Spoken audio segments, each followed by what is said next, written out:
This rich girl is in love with a poor boy. However, her mother forbids her from being with Noah because, according to her, he's trash. Absolute trash. Their constant fights eventually push them apart. And yet, maybe, just maybe, fate will bring them back together. Our story begins in a nursing home by the river. According to Duke, he wasn't a special man, just an ordinary man who had lived an ordinary life. That's why his name would easily be forgotten. But in a certain sense, he had achieved more success in life than anyone else. He had loved someone with all his heart. And for him, that was enough. That morning, the old man went to read to Mrs. Hamilton. The woman didn't know him, but kindly accepted. So the old man began to read.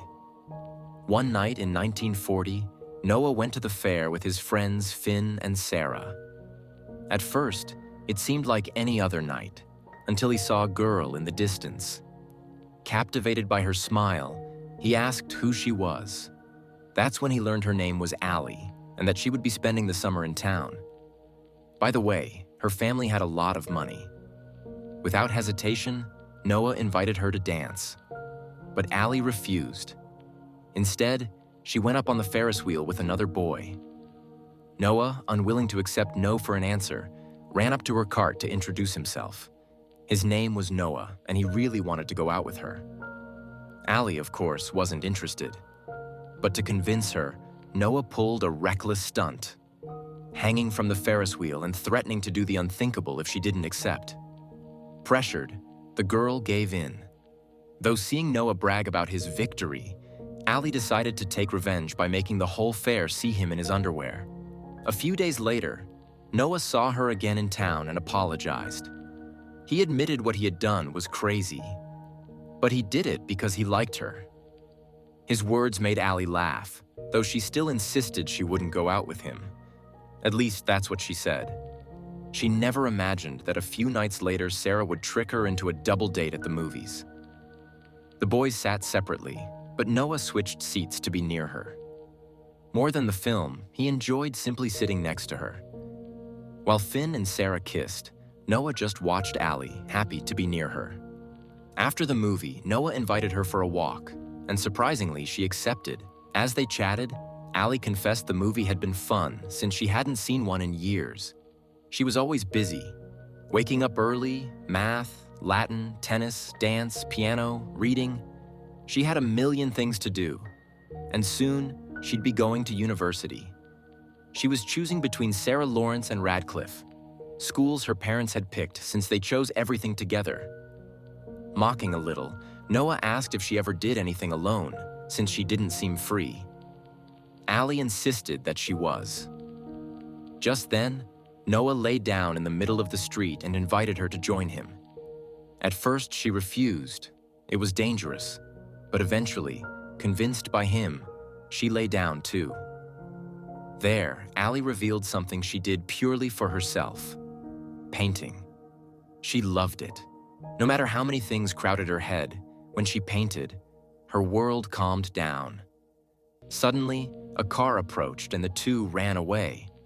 But the moment was so intense for Allie that she couldn't stop laughing.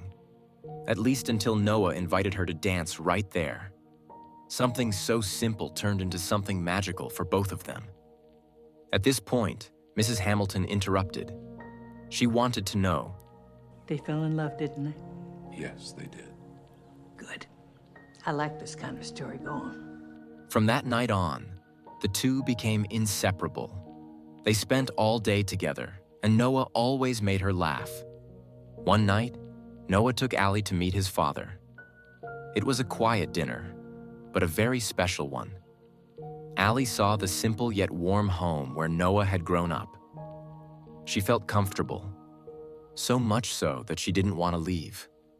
The next day, she asked him what he was going to do with his life.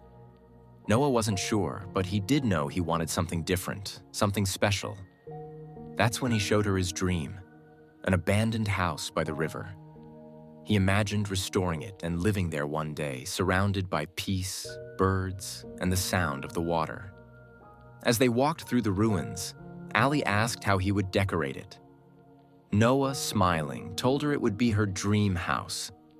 A white house with blue shutters, a big porch, and a studio just for her to paint. Allie laughed, saying he was crazy. But deep down, she loved the idea. That afternoon, Allie's parents invited Noah over for lunch. The contrast couldn't have been greater. The wealthy Hamilton family, with their elegant friends and big house, versus Noah, a simple worker with little to his name. From the very beginning, Allie's mother made it clear she didn't approve of him. At dinner, the tension grew worse. When asked about his future, Noah honestly replied that he didn't know yet. He worked at the lumberyard, and for him, that was fine. Her parents, however, exchanged looks of disappointment.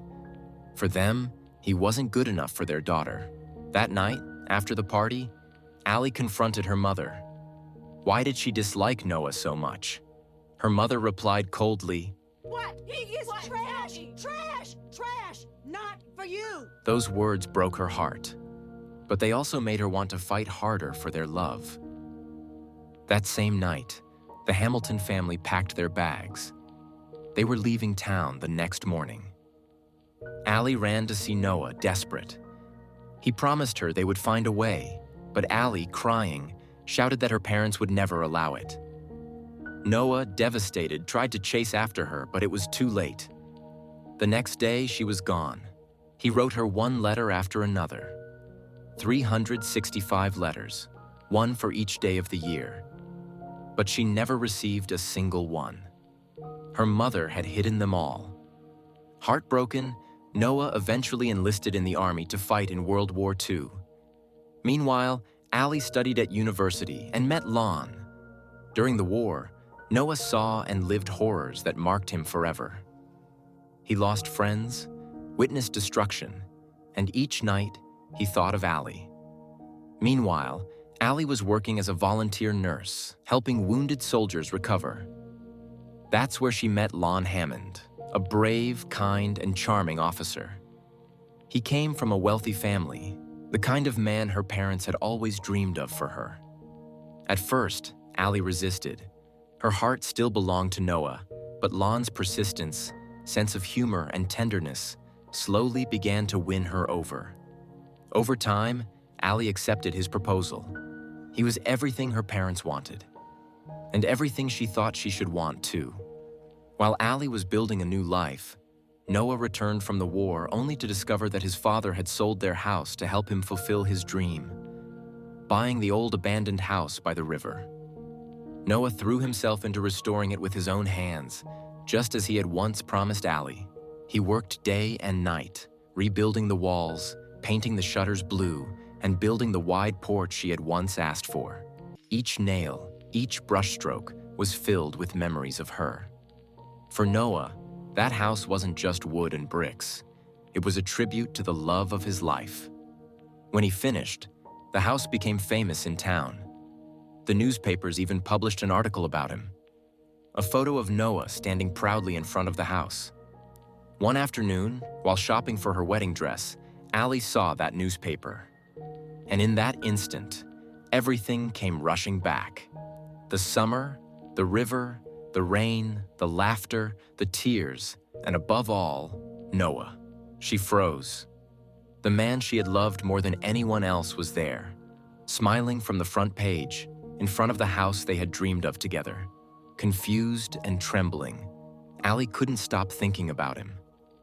She tried to convince herself she loved Lon, that her life was already set.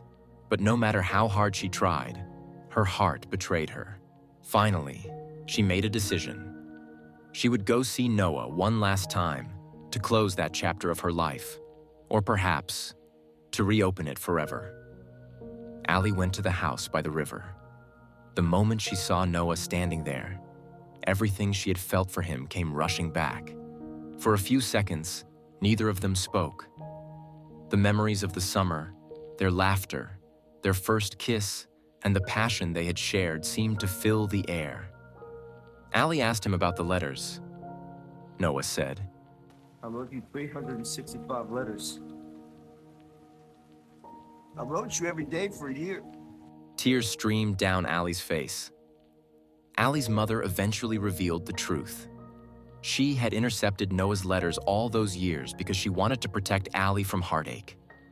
Hearing this, Allie realized just how much love had been lost to misunderstandings, but also how destiny had brought them back together. In their later years, Allie and Noah faced new challenges. Allie's memory began to fade due to dementia, and she often forgot recent events, including her time with Noah. There were moments when Allie remembered everything: their summer together, the letters, the house, the kisses, the promises. In those moments, they were young again, in love and free. Even at the very end, when Allie sometimes forgot who Noah was, the bond they shared was unbreakable. They danced together in their living room, holding on to each other, laughing and loving. Proof that true love can survive time, memory, and every obstacle. Finally, when Allie passed away peacefully, the story came full circle. Noah had kept his promise. He had loved her every day, fought for her, and shown that love can truly create miracles. And as the birds flew at dawn, just as Allie had always dreamed of being one in her next life, the story of Noah and Allie became eternal. If you loved this timeless love story, don't forget to like, subscribe, and share for more incredible tales of passion, destiny, and unforgettable moments.